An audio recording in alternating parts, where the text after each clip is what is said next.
Sumala na sa ato ang gisaad, atong tagaan og reaksyon kining maong mga puntos ni Mr. Alvin Sanchez nga usa kuno ka defensor sa Peking Sabadista nga gitukod og mga Amerikano nga diin niya sa gipresentar na dokumento daw kuno pero post ko to iyahang gibasa na si Constantino daw kuno mao ang unang Santo Papa sa Roma.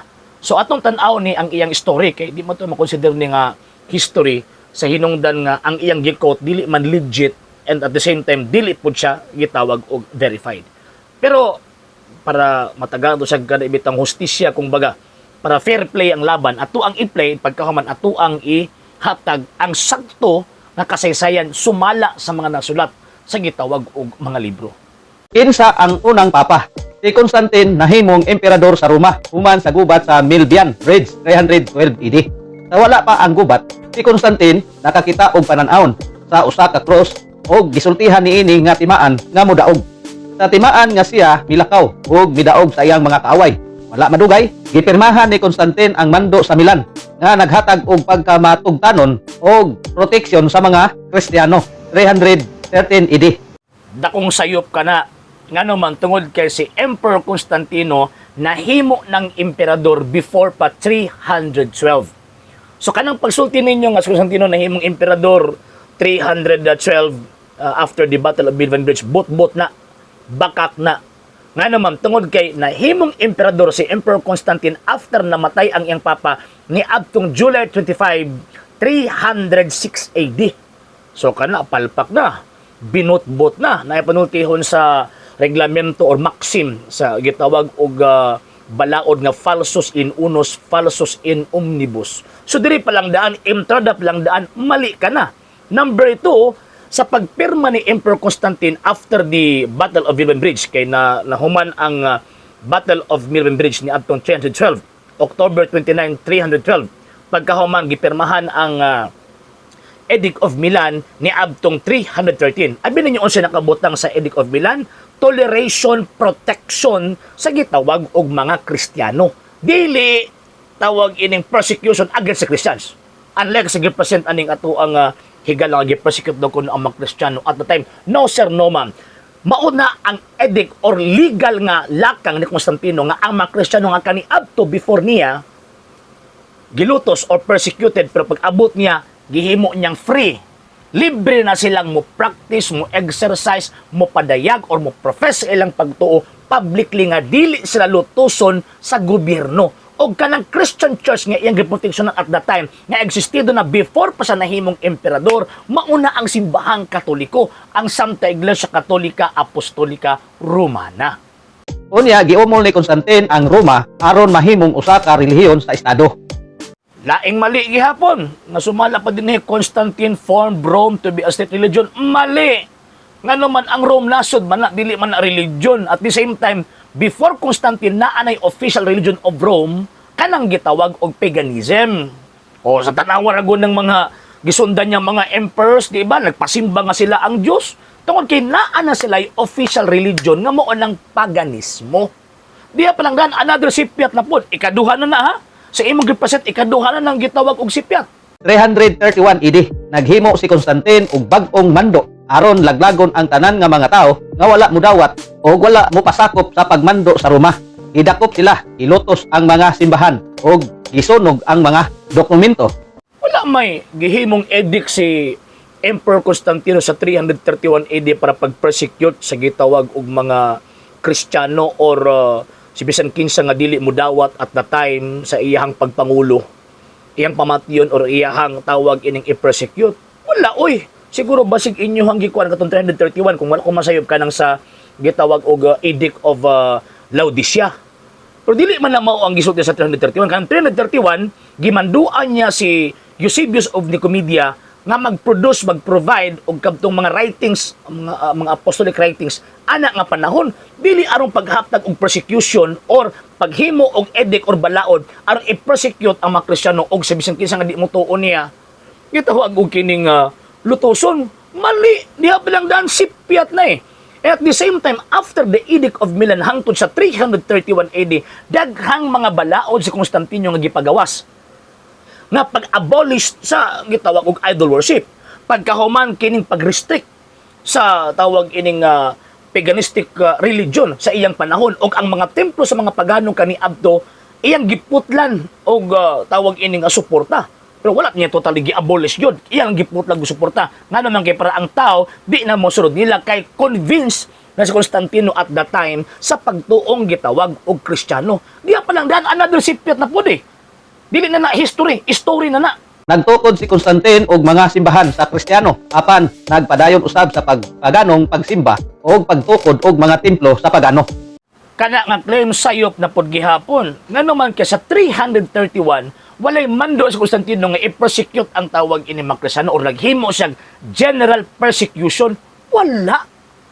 Ang iyang gilutos at that time kato ng mga Donatist nga kanang mga irehis ba nga mga tao ba nga nanudlog sukwahi sa pagtuo nga nakit-an ni Constantino. Nadawat ang Constantino at that time bisan pagdili pa siya binunyagan pero at that time gi-embrace niya na kana nga gitawag og faith. Wala siya naghimog general persecution at that time sa 331 AD. Wala. Si Constantino daw kuno nagpadayon daw pagtukod sa gitawag og mga Kristiyano nga simbahan at the same time nagpabilin daw nga nagsimba siya sa tawag ining paganismo. Giso pag kagulong edict. Di ba nga iyahang gidid-an ang naa sa gobyerno nga maghimo og idol worshiping.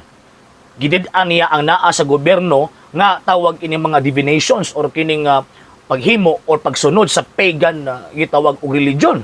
Diya parang dan sukwahi na sa inyo ang tawag ining gisulti.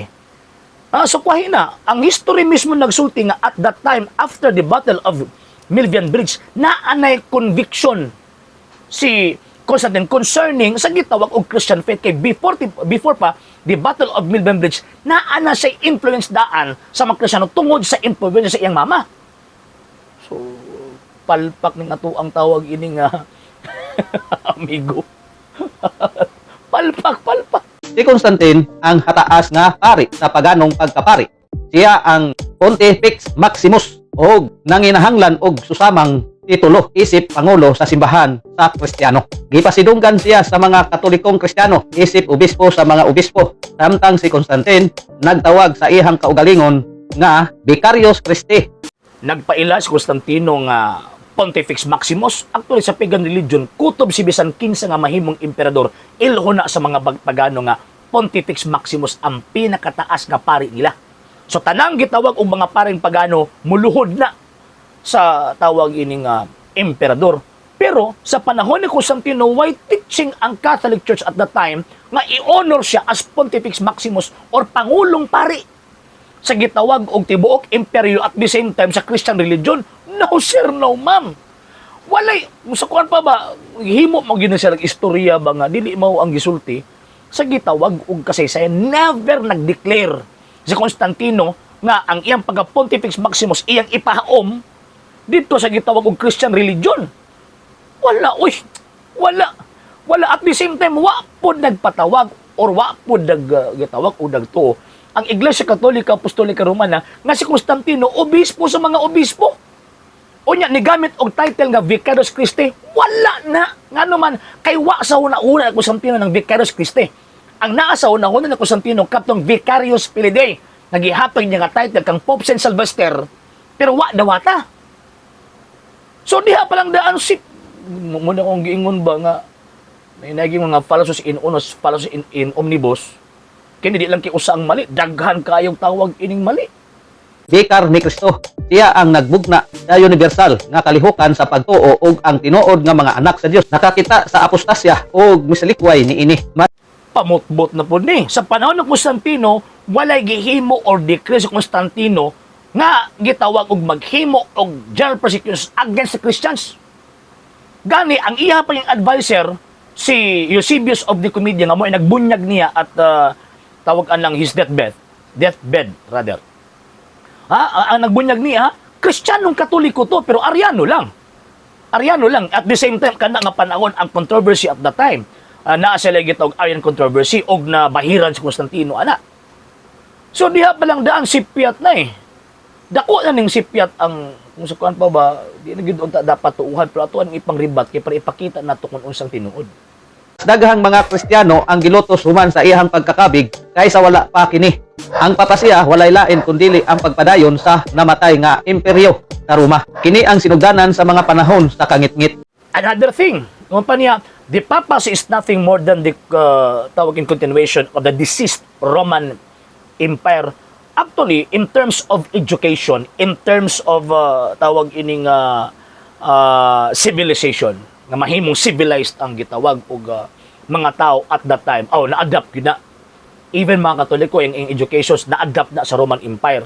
Na naman kay at that time, sa tanang mga imperyo, sila lang ang grabe ka-civilized, standard kaayo ang ilang presentation concerning government, concerning education. Pero in terms of faith, wala, dili sila makalabaw sa Iglesia Katolika, Apostolika, Romana, kay ang faith nga naani ini divine teaching. So kung mingon ka nga continuation lang sa Roman Empire, mali. Mali kay never nagpatawag ang Santo Papa nga Diyos siya, unlike sa Roman Empire kaniadto nga ang ilang emperador Diyos. Ang Santo Papa dili man Diyos. Ang emperador kaniadto vicarius Dei. Kundi kung gusto ka pa Diyos siya ba? Pero di na simbang Katolika, ang Santo Papa Vicarius Christi. The representative of Christ, dili siya ang Christ. Di ba? Unlike sa tawag ining mga pagano nga siya ang gitawag og Diyos. Simbang Katolika wa may giilang papa nga Diyos. Laing binutbot na pod aning atong higalang gitawag og tagak. Nagsugod ko no sa panahon ni Constantino or after Constantino daw, pag-reign Constantino, diha daw kuno nagsugod ang Dark Ages. Mali. Namatay si Constantino mga around 337 AD. Nagsugod ang Dark Ages 476 AD katong pagsulog sa mga Barbariano sa Western Empire nga mao nang gitawag Italy and Rome karon. Gisulong nila hagba ang tibuok empire, pildi sila sa gitawag og mga Barbariano. Diha nagsugod ang Dark Ages. Unsa man ang meaning anang Dark Ages? Kanang intellectual darkness. Kay ang nangulo sa Roman Empire, sa Western Empire at the time, puro man mga gitawag mga barbaro. Wala man sila kabaluan ng unsaong pagdala ang gobyerno. Wala man sila, di man sila makatudlo in terms of education. Muna gitawag sa intellectual darkness. Dili kay Dark Ages pagpamatay, pataka lang binutbot na po ng inyo. Di na ito makita ba nga, kina ito mga higalang mga tagak. Katawan lang kay argumento. Muna nga, mga tao lang yung tao ng mga wayhanaw, ang mutuan nila, pero katong mga tao nagtuon, magkatawa sa katawanan nilang argumento, sa katawanan nilang information. Ilag yun ang ipamugos ang ilang butbot, ilang sayop. Pero mukaon yung ka na, mahilo ka yun. Pero kita nga mga nakabalo, kita nga nagtuon sa Biblia o sa kaysayan, di kita madaan ng atika. Nga naman, kay kabalo man tanga nagpuluyuan ni ang yawa. Sa hindi pa po nakapag-follow sa mga pages po natin, i-follow nyo po yung mga pages po natin, RJ Horolanciano II, TV Apolia Punto Argumento page, Kuya Apologist TV page, and RJ's Vlog 2022. And pwede rin po kayo mag-send po dyan ng Facebook stars. And also, sa atin po mga channels, sa hindi po nakapag-subscribe, i-subscribe po ninyo yung mga channels natin, The Lay Catholic, Apologist International Official, RJ Sano II TV, Kuya Apologist TV, and Barrio Kawayan Religious Forum. And pwede rin po kayo mag-send po dyan ng super sticker, super chats, and super thanks. And maraming salamat po sa mga kapatid at mga Katoliko na always pong tumutulong sa programa po natin. Maraming salamat po. Nang dahil po sa tulong at suporta po ninyo, ang programa pong ito, until now, andito pa rin po sa social media. And until now din po, nangangailangan pa rin po tayo sa tulong at suporta po ninyo dahil wala po kami magagawa rito mga sir, mga ma'am, kung wala po yung tulong at suporta po ninyo. Sa gusto pong tumulong, sa gusto pong sumuporta, pwede po ninyong ipadala ang tulong at suporta po ninyo sa pamamagitan po ng ating mga account numbers dyan po sa ating pong screen. And pwede nyo po kaming i-message sa ating pong page kung via remittance po yung papadala po ninyo. Maraming salamat po in advance.